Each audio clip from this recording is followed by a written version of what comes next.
మనందరం ఎలా ఉంటామంటే ప్రతి విషయంలో గవర్నమెంట్ ఒక రూల్ పెట్టి ఇది గనక మీరు చేస్తే తీవ్రమైన పరిణామాలు ఎదుర్కోవాల్సి ఉంటుంది అంటే తప్ప మనం చేయకుండా ఉండం కదా. అలా అయితే ఎలా?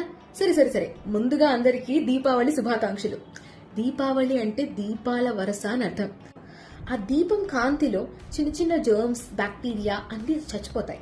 అలా దీపాలన్నీ పేర్చినప్పుడు దీదీప్యమానంగా ఉన్న వెలుగును చూసి మన మైండ్ అండ్ బాడీ హ్యాపీగా పీస్ఫుల్ గా ఉంటుంది. ఇది కదా పండగ వాతావరణం అంటే. నేను మిమ్మల్ని అసలేది కాల్చొద్దు, ఎన్వైరన్మెంట్ ని పాడు చేయొద్దు అనట్లేదు.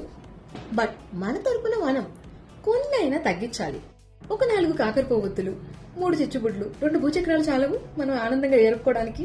ఆ దీపాల కాంతిలో మీ మనసులో ఉన్న బాధలన్నీ మర్చిపోయి సంతోషంగా సుఖ సౌఖ్యాలతో ఉండాలని మనస్ఫూర్తిగా కోరుకుంటూ మీ అందరికీ మరొకసారి దీపావళి శుభాకాంక్షలు.